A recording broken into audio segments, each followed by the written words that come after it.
Wa bihi qala Allah Ta'ala wa huwa asdaqul qailin. Apa ya? Suratu Thaha. Suratu Thaha. Bener ngono ya?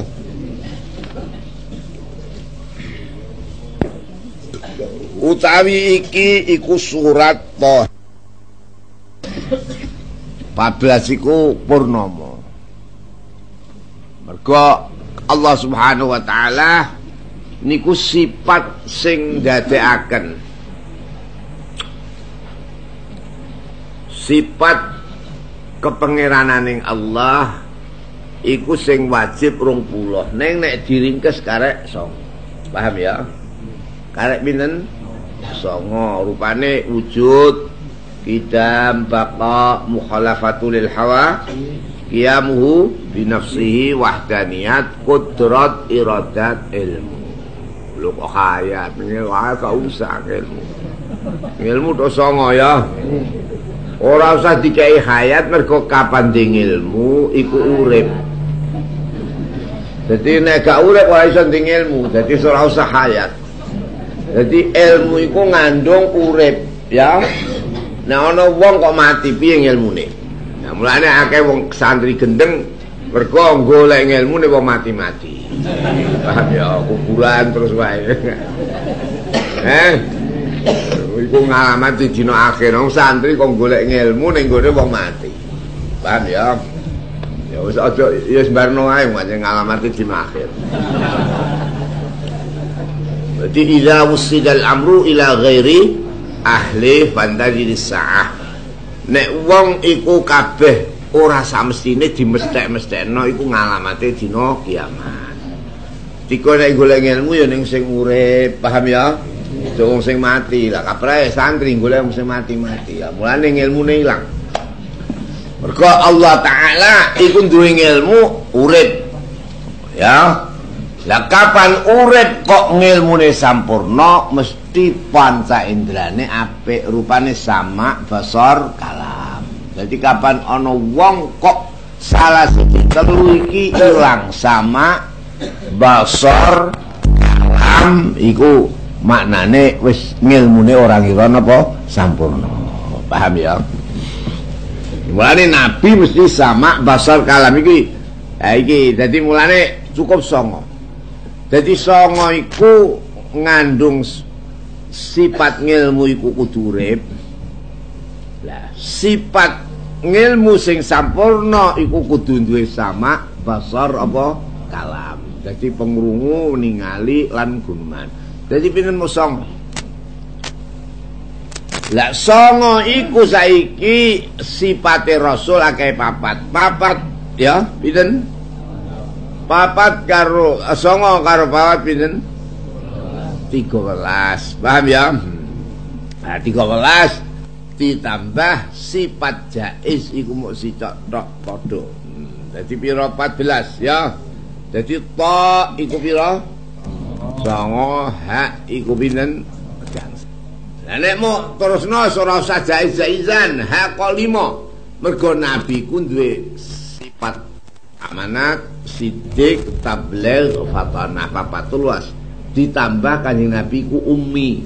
Neng maknane ummine kanjeng Nabi ku ora kok buta huruf, ya buta huruf, tapi kanjeng Nabi ku netepaken negara ibu kota.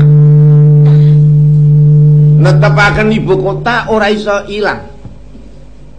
Ndi kapan ibu kota iku ilang? Kapan wis gak ana negarane, ya? Bareng kanjeng Nabi iku ora iso ilang-ilang. Mongko negarane kanjeng Nabi wis gak enek, ijo tetep sing ditetepaken ibu kotane Mekah, Ummul Qura ya. Ummul Qura. Dadi sak kabeh iku Ummul Qura. Sampe saiki ya jajal delok. Endi kapan ibu kota ra entek. Paham ya? Mojopahit endi ibu kotane? Lah kek pirang taun iki? Ndoho endi kota ibu kotane? Mesir, Pirngon endi kotane? Gak karuan, ya. Ibu kotane endi ndok Mesir zaman Pirngon ora karuan. Ana sing kandha Luxor, ana sing kandha Kairo, ana sing kandha eko iki. Ha iki Sulaya. Ya.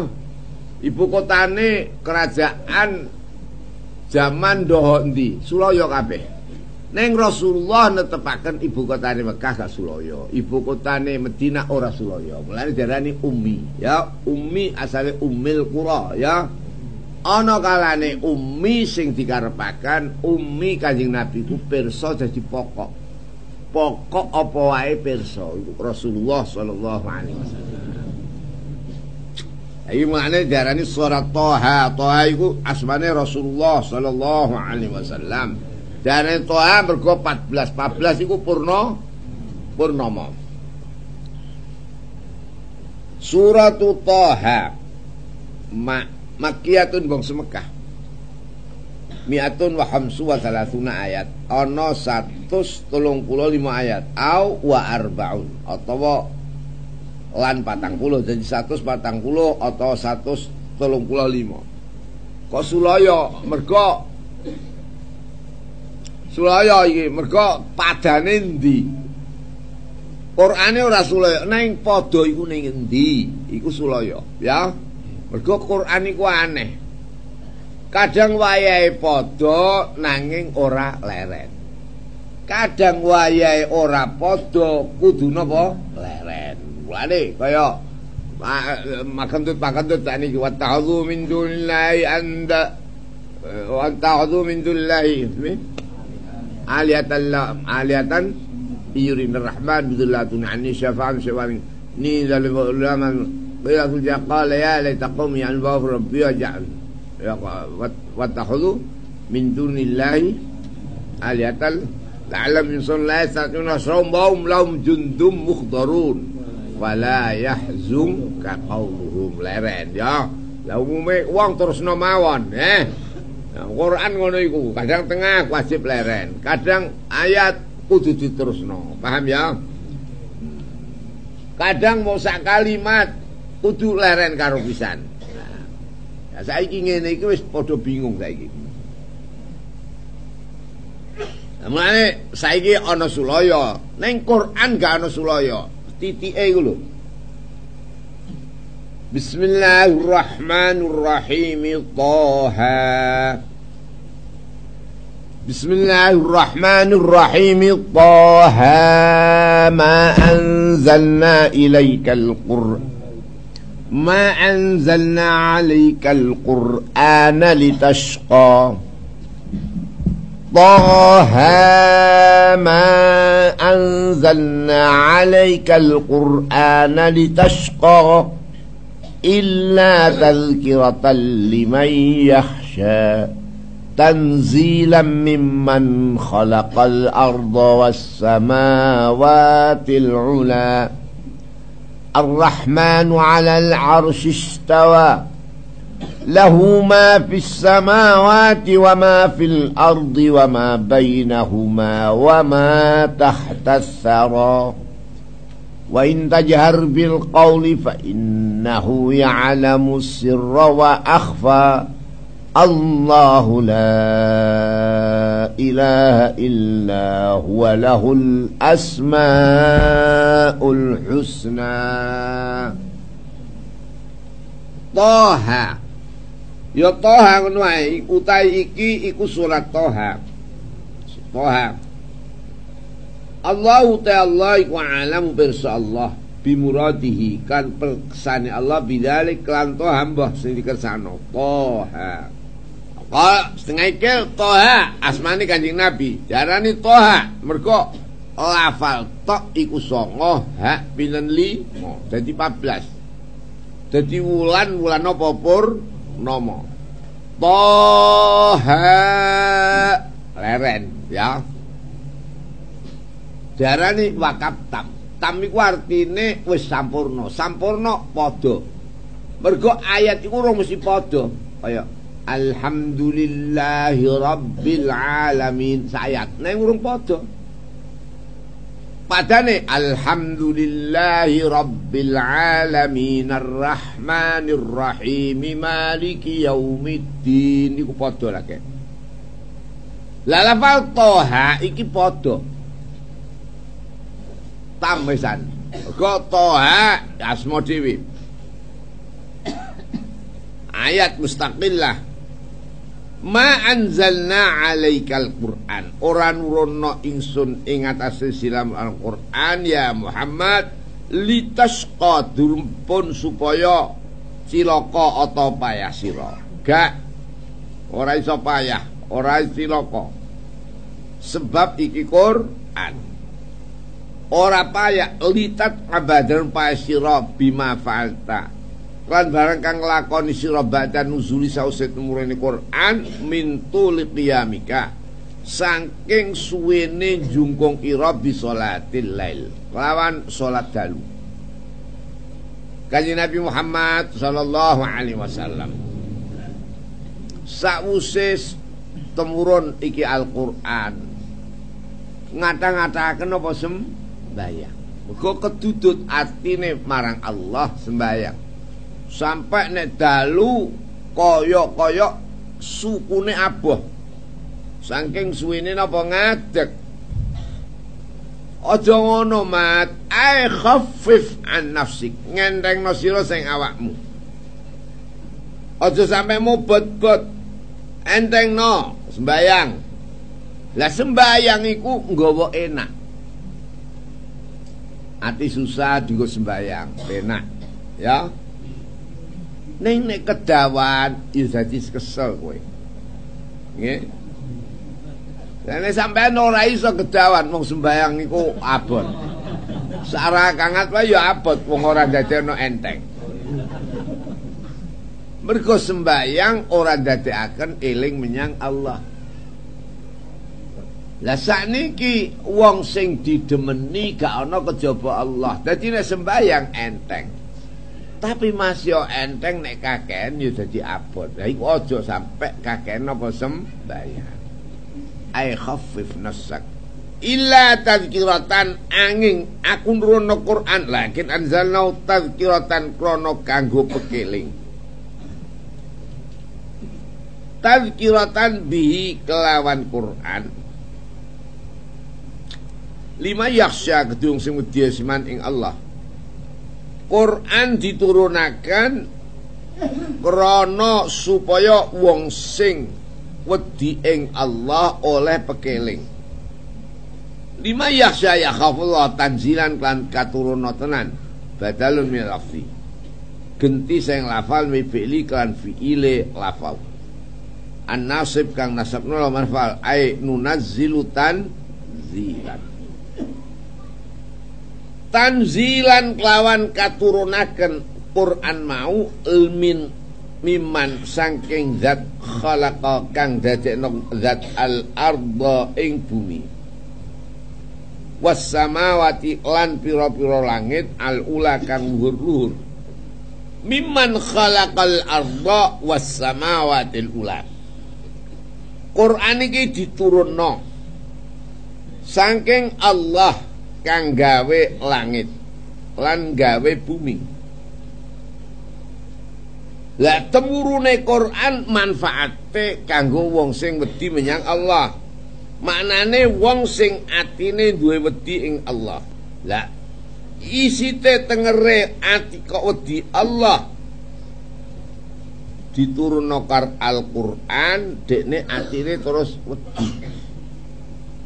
Ya. Lima yasya kedua wong sing wedi ku apa? Ai liman yakhaf. Wedi ku ning endi? Ning Allah, ning ati. Lah ise wedi ning Allah mergo ngerti Allah. Lho, ya. Jadi maknane wedi menyang Allah mergo atine weruh menyang Allah. Weruh menyang Allah, weruh marang sifat-sifate Allah. Nah, sing pokok wajib mau akeh pinten? 9. Tok.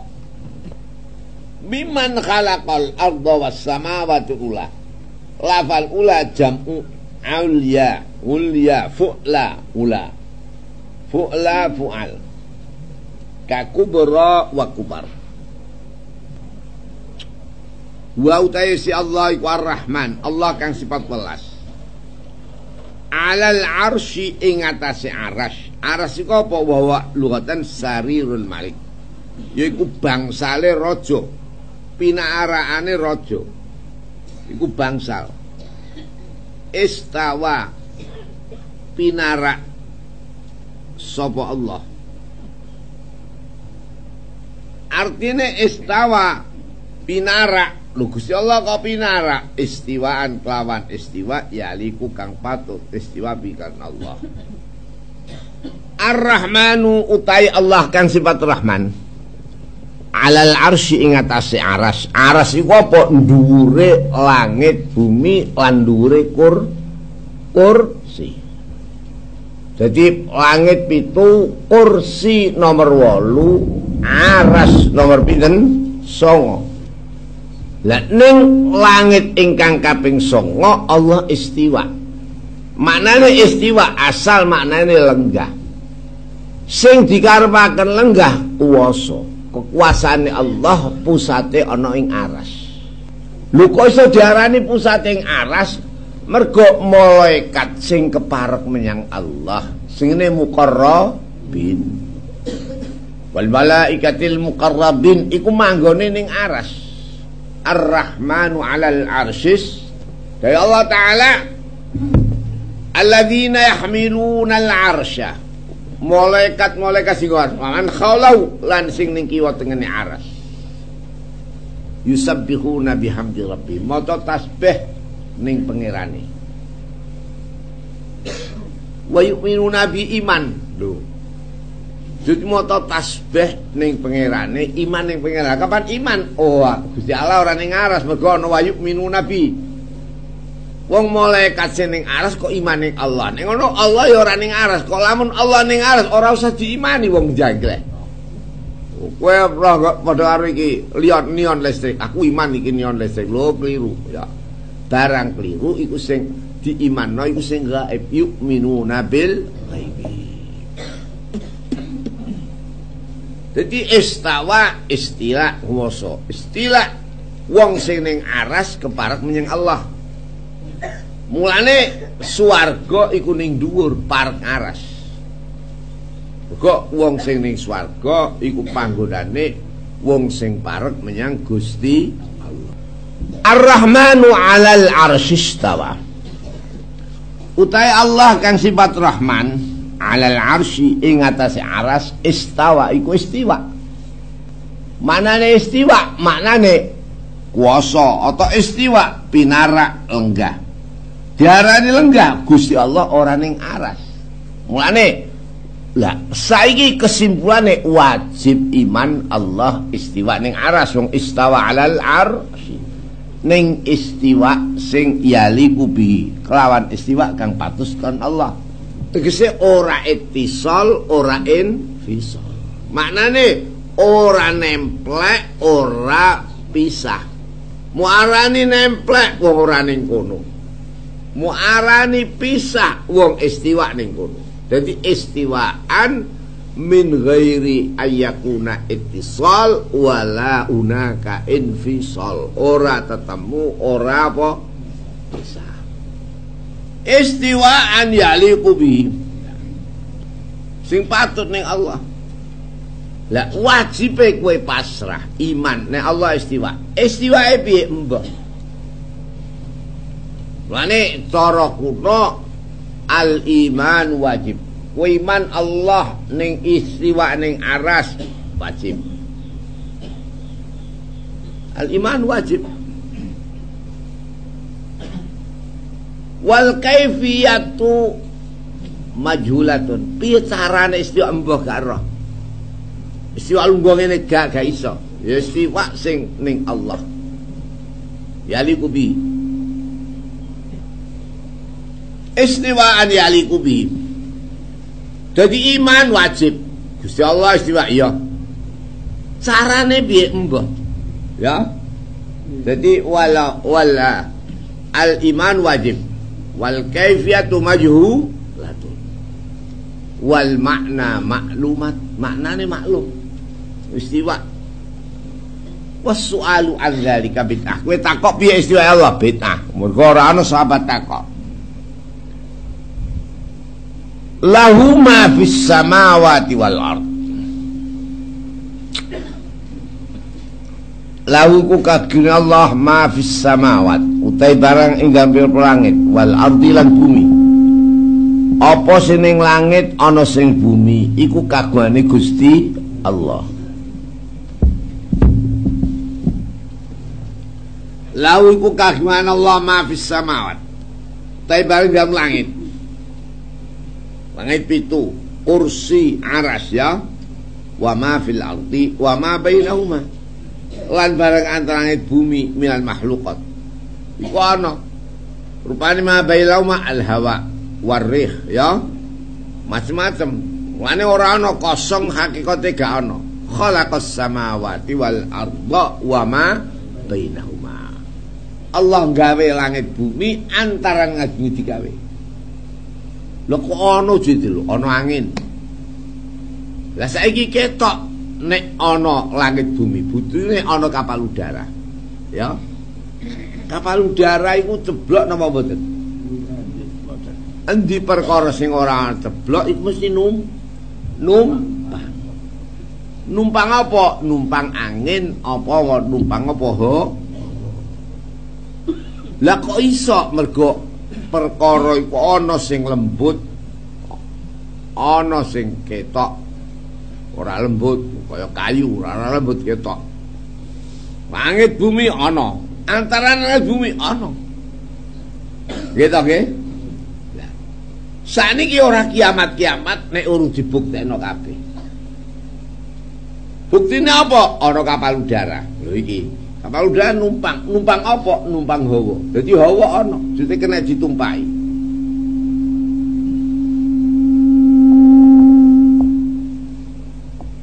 Lah saiki iso kena ditumpahi mergo nganggo aturan sing kena dienggo tumpahi.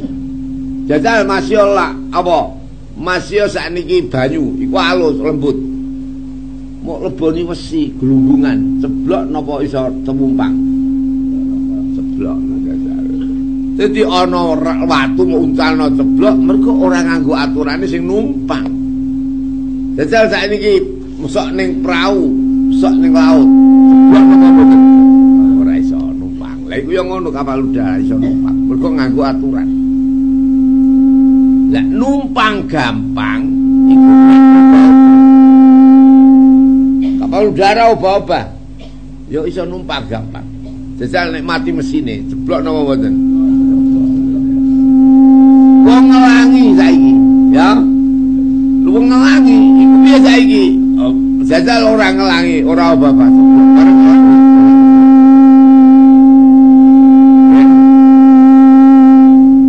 Wa ma bainauma bainas samawat wal ard.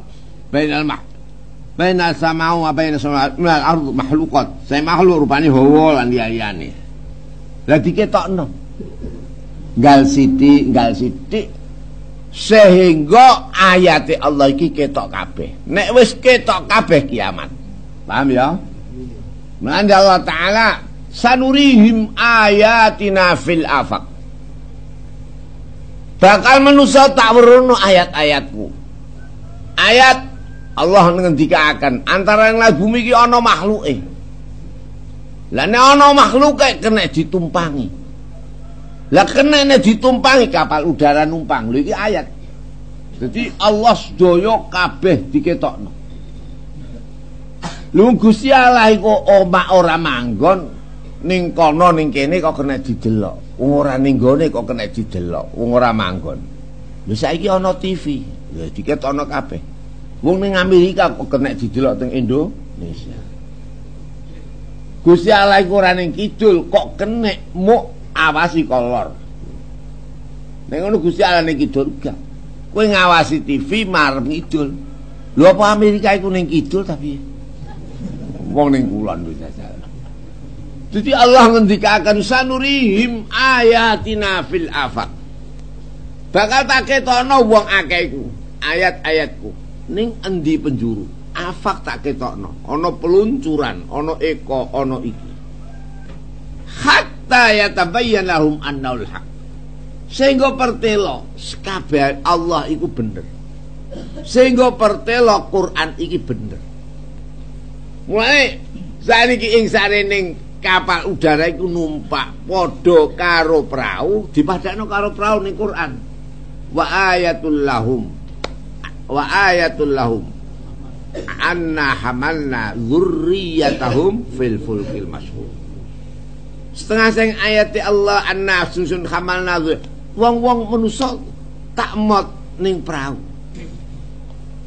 Saiki dimot ning prau. Praune ora apa? Ora ambles. Mergo nganggo aturan sing ora iso ambles. Wa khalaqna lahum mim mithlihi. Aku bakal gawe sepadane prau. Ning ora prau. Mayar kabun digo numpak rupane kapal udara. Dadal. Iki dadi ya ini gawe kapal udara walau apa? Wal Masya Allah. Wa inna sya'nu grikum nek aku karep terus Allah tak keremno. Kapan kerem gak iso selamat nih kapal udara. Beda karo kerem ning perahu iso selamat. Mergo kena dinggo ngelangi ya. Nah, kowe kapal udara gak kena dinggo ngelangi. Kena ngelangi nang para ceblok. Mergo nganggo payung. Paham ya iki Allah gawe kaya ngono. Dadi kowe nek ning gone kapal terbang kapal ning laut ngelangi nganggo pengapung. Ning kapal udara nek ana lautane ya nganggo pengapung, nek gak ana nganggo payung. Iki amalna dzurriyyatahum fil fulkil wa khalaqna lahum min mithlihi ma ya'lamun. Jadi Allah kabeh iki ayat sing nerangaken biasa iki. Dadi tansah tak ketokno ayatku. Nek wong iku gelem angen-angen. Lah sing kaprah ora gelem angen-angen. Paham ya? Sing kaprah ora gelem angen-angen. Nggale saiki. Wong Bani Adam iku mulya nek ana tumpakan. Walaqad karramna Bani Adam. Yekti temen aku mulyana Bani Adam. Wa hamalnahum fil barri. Tak mot ning daratan. Wong kapan mulya mesti ning daratan dimot, beda karo wong Banuan.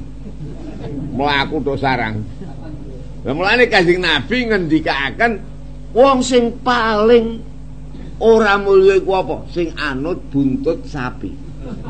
Mergo wong luku iku gak iso mulya wong ora iso numpak. Iki Rasulullah sallallahu alaihi wasallam. Masalukum tepo teladamu kabeh. Qad asabat al-hawan kowe wis oleh ino. Ittaba'tum aznabal baqar. Kowe kabeh anut buntut napa? Sapi. Jajal wong Jawa digawe ino, wong Islam dadino anut buntut napa? Sapi. Wih. Mubeng-mubeng. Lha wong ora numpak kok malah anut buntut napa? Sapi. Iki ayat-ayate Allah. Jadi Allah ayat siji. Kiamat iku gampang. Mergo mara suwe donya iki tambah gampang kiamate. Mergo kabeh nganggo listrik. Saiki listrik kabeh. Listrik kiamat tambah gampang. Wong iku uripe nganggo listrik kabeh. Kapan listriknya mati, ya mati kabeh. Paham ya? Gampang. Mulane saiki ning negara-negara sing maju iku nganggo oksigen. Nganggo napa bahan napa sing iso urip. Nganggo alat listrik kabeh. Paham ya? Omah iku ana sing ning ngisore napa lemah. Sampai tumpuk telu. Mulane wong kon krungu kaji yo gendra omah ning ngisore lemah. Paham ya? Wong omah kok ning ngisore lemah, kok gak mati. Mergo nganggo bahan penguripan. Lah bahan penguripan iku nganggo listrik. Lho nek listrik kayak mati gak karek tes ngoten mawon. Jadi iki kiamat. Jadi wong kaji ku maksude ya kon ngeten iki ora kok kaji kon kaya pramuka berkhemah. Ngliwat karepe dhewe-dhewe wong Jawa iku Kon delok omahne Mekah iku ana sing tingkat 3 ning jero lemah kabeh. Kok iso urip leji? Ya. Mergo ana listrik. Paham ya? Jadi saiki wong ning donya iki listrike Gusti Allah sampean. Bahan oksigene Gusti Allah. Jadi kapan Allah meletet listrike sing otomatis mati kabeh. Wes dadi apa mutus mati kabeh. Ora usah kadhe dipateni Israel sicok tek ngoten mawon, ha. Nah iki kiamat, paham ya? Niki. Jadi Allah Subhanahu wa taala kaya mengkene.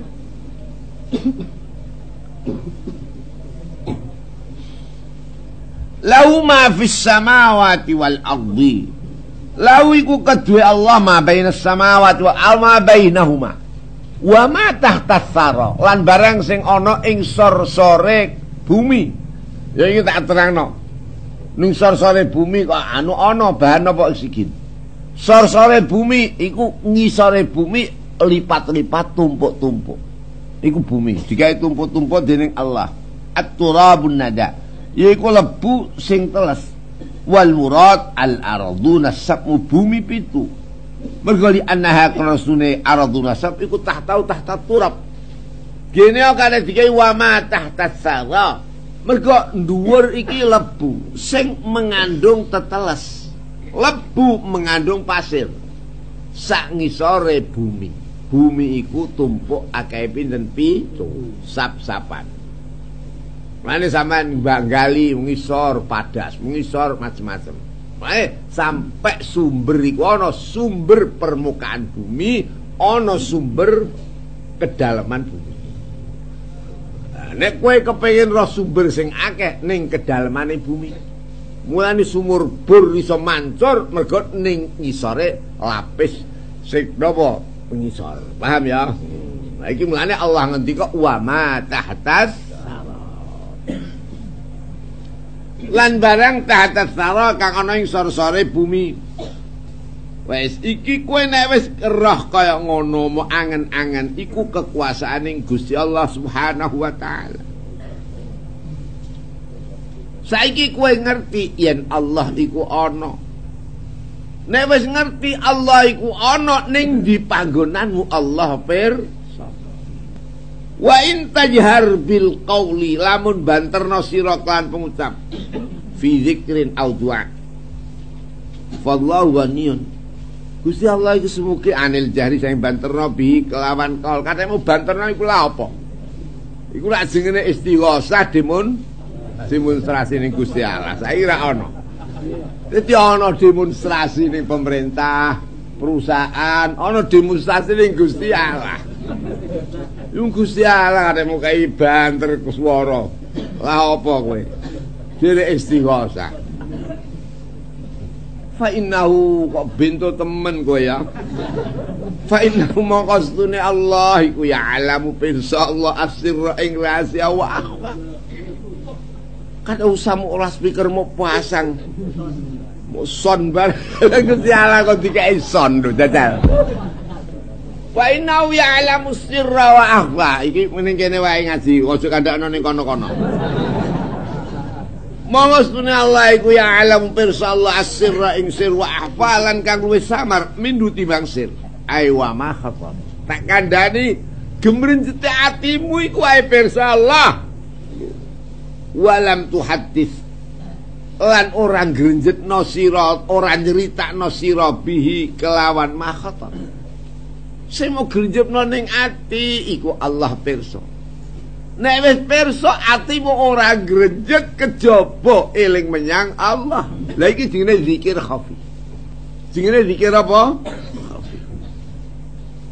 Kapan wong iku wis ngerti nek ora ana kejaba Allah, sing dirai Allah. Allah iku sapa zat? Lu sipate Allah macam-macam, neng zate Allah siji. Asmane Allah zat siji, rupane Allah Allah. Dadi kowe nek zikir Allah Allah eling zate Allah. Zatun laisa kadzatil hawadis. Zat sing ora kaya zate perkara sing anyar. Saiki kowe ngerti perkara sing anyar, ana sing urip ning banyu, ana urip sing ning gone awang-awang. Ana sing urip ning bumi, ana sing urip ning ngisore bumi. Dadal dhuwur bumi, ngisor bumi. ning lautan, ning awang-awang. Iki makhluk sing ning gone bumi. Iki kabeh Allah pirsa kabeh kowe tak kandhani. Fala tujhid nafsaka bil jahri.